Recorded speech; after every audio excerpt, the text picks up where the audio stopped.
तू ही निरंकार, निंदा, ये रस ऐसा है कि इसमें जब हम पहुँचते हैं और जिसकी निंदा, जिसकी बुराई हम कर रहे होते हैं, उसे पता नहीं होता है। पर जब 4-5 जनों की महफ़िल लगी हुई होती है, तो किसी एक को मोहरा बना लिया जाता है। किसी एक की बातें होती हैं, हैं? और उसकी इतनी, इतनी बातें होती हैं कि मालिक, एक बात हम उसकी उठा रहे हैं, हुँ, दूसरी दूसरा उठा रहा है, तीसरी तीसरा उठा रहा है, जाल से बुन रहे हैं हम उसके।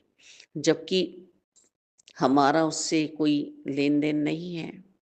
हुँ, पर हमने चुन लिया है कि इसकी बुराई हम करेंगे। हुँ, अब ये रस वास्तव में ही बहुत ही मीठा लगता है उस समय हमें। हुँ, और शास्त्रों के अनुसार, संतों के अनुसार ये बात समझाई जा रही है कि हम जिसकी बुराई कर रहे हैं, हम उसके तो पाप कर्म धो रहे हैं और अपने ऊपर चढ़ा रहे हैं। हुँ, और हम सोचें भी, अपने निज एक्सपीरियंस पे ध्यान दें कि यदि हम बुराई करते हैं किसी की, हैं, तो हमारा मन कितना बुरा हो जाता है। हुँ, हमारा मन कितना दूषित हो जाता है। हुँ, वास्तव में ही। हैं, और जब हम सबको अच्छा कहते हैं, सबको अच्छा कहते हैं, उसमें आगे से हमें जो बुरा कह रहा था, जिसने हमारे ऊपर शब्दों की बौछारें मारी हैं, उल्टे-सीधे, वो खुद सोचता है कि मैंने तो इनका इतना बुरा किया है, ये मुझे इतना अच्छा क्यों कह रहे हैं? हुँ, वो संत मन है, दयालु है उसका मन, हुँ, सहजता लिए हुए है, सरलता लिए हुए है, हुँ, दैवीय शक्ति में वह चल रहा है। हुँ, कोई बात नहीं। हुँ, एक परिवार में जब इतने जने रहते हैं तो कोई भी कुछ भी कह दे, कोई बात नहीं है। पर निंदक बाज नहीं आता है। हुँ, और कबीरदास जी भी कह रहे हैं कि निंदक नेड़े राखिए। हुँ, और निंदक की कुटिया अपने ही आंगन में छवा लीजिए, क्योंकि जब तक मुझे मेरी बुराइयों का पता नहीं चलेगा, तो मैं अपने अवगुणों को बाहर निकालूँगा कैसे? हुँ, ये भी तो एक बुराई है कि मैं अपने आप को बहुत अच्छा समझ रहा हूँ, समझ रही हूँ। हुँ, दूसरे ही तो बताएँगे कि अभी मुझ में ये कमियाँ हैं और मुझे ये दूर करनी है। हुँ, तो हम सावधान रहें, हम निंदा ना करें, हैं। हम दूसरे का पता रखते चले जाते हैं और अपना पता रखना छोड़ देते हैं। क्योंकि जब हम दूसरे का पता रख रहे हैं, ये कब उठ रहा है, कब क्या काम कर रहा है, कैसे कपड़े पहन रहा है, किस समय जा रहा है, किस समय आ रहा है, किससे बातें कर रहा है, तो हमारी दिनचर्या पूरी उसमें लग जाती है। अपने पे ध्यान नहीं होता हमारा। हुँ, जैसे वो नकल चलती है ना, जब पेपर होते हैं, हुँ, तो जो नकल करने वाला बच्चा होता है, उसका अपने पेपर पे ध्यान नहीं है। हुँ, वो इधर-उधर झाँक रहा है। टीचर भी बार-बार उसे डाँट रहे हैं, हुँ, कि भई तुम अपनी कॉपी पे ध्यान दो। पर वो बेचैन है, व्याकुल है, क्योंकि वो पढ़ के नहीं आया है। उसे ना प्रश्न पता चल रहा है, ना उत्तर आता है। बस वो सोच रहा है इधर से मिल जाए, इधर से मिल जाए, इधर से मिल जाए, ऐसे ही निंदक हैं। तो ये सब अपना समय गँवा रहे हैं। हुँ, ऐसे व्यवहार वाले इंसान, हुँ, नर हो चाहे नारी हो, हुँ, और समझ रहे हैं कि हम तो बहुत अच्छी बातें कर रहे हैं, हैं, और ऐसी महफ़िल में संत मन बैठता भी नहीं है, उसका मन नहीं लगता है, क्योंकि उसे तो प्यार करना है, हैं? सभी तो अच्छे हैं, चाहे जितना भी कोई बुरा है, ऐबी है, पर वो भी अच्छा है। हुँ, वो तो अपनी आदत से मजबूर हैं, अच्छे को भी बुरा बता रहे हैं। हुँ, अपने में कोई गुण नहीं है, पर किसी गुणवान व्यक्ति को वह गिराना चाह रहे हैं। हैं। वो गांधी जी के 3 बंदरों की भी कहानी हमने सुनी है, कि गांधी जी के 3 बंदर हैं। एक ने आँख बंद कर रखी है, एक ने कान बंद कर रखे हैं, एक ने मुँह बंद कर रखा है। इनके किसी की बुराई नहीं सुननी है, किसी की बुराई नहीं देखनी है, किसी को बुरा नहीं कहना है। अब द्रौपदी ने जब दुर्योधन को अंधे का पुत्र अंधा, ये चुभने वाली बात बोली। उसे पता है कि मेरे पिताजी अंधे हैं, पर स्पेशल कहा गया, तो ये बात इतनी चुभी उसे कि महाभारत का युद्ध हो गया। हम सभी को मीठे बोल बोले, अपना व्यक्तित्व हम चमकाएं, बनावट ना हो हमारे अंतर्करण में, छल कपट ना हो। हम भावना भी बहुत प्यारी रखें अपने अंतर मन में, क्योंकि यदि भाव हमारे सुंदर हैं, तो फिर हमारा जीवन सुंदर बन सकता है। इसमें पैसे का होना या ना होना मान्य नहीं है। हमारा मन मालिक सुंदर होना चाहिए, मन के भाव सुंदर होने चाहिए। प्रभु को हमारे मन के भाव चाहिए।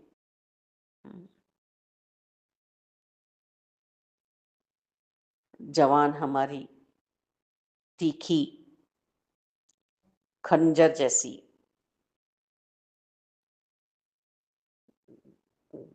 चुभती है जब गलत शब्द बोलती है। कहे गए शब्द जख्म बना जाते हैं, वो जगह कभी फिर भरती नहीं है, नासूर का फोड़ा बन जाता है वहां पर। हम्म, पर प्रभु प्रेमी हैं, जो उस बात पे ध्यान नहीं देते हैं, आगे बढ़ जाते हैं। पर जो बुरी सोच होती है, वो दुर्योधन है।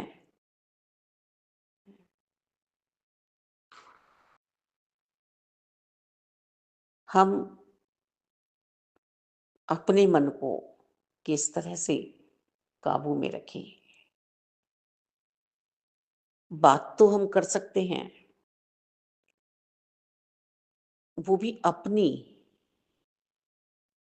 कि हम ऐसे परेशान चल रहे हैं, हम ऐसे दुखी हैं, ऐसे संकट में हैं, ऐसे मुसीबत में हैं।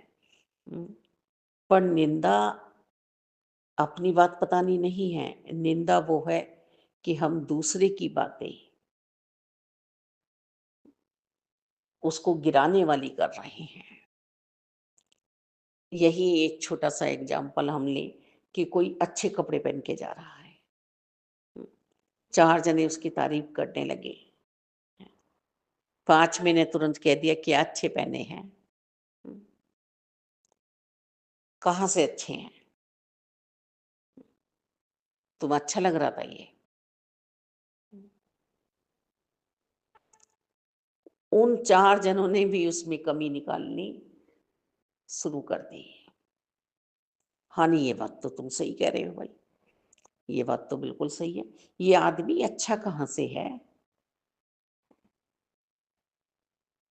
जबकि वो 4 उसे अच्छा मान रहे थे। इतना रस आया इस बात में कि मालिक घंटों बातें हो गई इसी टॉपिक पर। हुँ, बड़ा मीठा ज़हर है ये। हुँ, इसको नहीं अपनाना है निंदा को। हुँ, निंदा बहुत नुकसान करती है, इतना मन मैला हो जाता है हमारा। हुँ, इसको कभी भी अपने पे असर नहीं डालने देना है। ना निंदा सुननी है किसी की, ना निंदा करनी है। मालिक बस प्रभु का भजन करो, साकार में ध्यान रखो, सतगुरु जी में संतों से प्रीत प्यार रखो। हैं, और हम सब बुरे को भी अच्छा बनाने की कोशिश करें, जिस तरह से नारद जी ने रत्नाकर डाकू को वाल्मीकि जी बना दिया। हम्म, और उसकी बुराई करते कि तू तो ऐसा ही है, यही कर सकता है, यही करेगा, तो वो और बुरा व्यवहार नारद जी के साथ करता, पर नम्रता दिखाई। ऐसे ही संतों की और भी बहुत वार्ताएं हैं। अंगुली मार डाकू, जब संत उसके जीवन में आए तो वो भी सुधर गया। बुरे की भी बुराई नहीं करनी है कि ये ऐसा है, ये ऐसा है, ये ऐसा है। वास्तव में जब हम ऐसा करते हैं ना, तो दासी तो अपने ही बारे में सोचती है। किसी की सच बातें भी बताते हैं ना हम कि इसने ऐसा किया जीवन में, इसने ऐसा किया, इसने ऐसा किया, तो अपने पे ही इतनी बुराई का भार हो जाता है कि दबने लगता है हमारा मन। हमारे गुण अवगुण में बदलते चले जाते हैं। बस घर हो, परिवार हो, आस हो, पड़ोस हो, सब में ही हमें सहजता से, सहनशीलता से अपने आप को आगे बढ़ाना है। और सदगुरु जी तो हमेशा हमें यही समझा रहे हैं। निंदा से यदि तू बाज नहीं आएगा, तो निंदक भी कहलाएगा और भक्ति से भी अपने हाथ धो लेगा। तुझे भक्ति भी नहीं मिल पाएगी। तुझे भक्ति करनी है, तुझे आनंद में रहना है। तू निरखा प्रभु परमात्मा की कृपा से संतों के बीच बैठा है, सत्संग में बैठा है। तू मधुर बोल, तू सुंदर बोल, तू अपने स्वभाव को इतना प्यारा बना ले कि सामने वाले तुझे आदर दे, सत्कार दे, प्यार दे।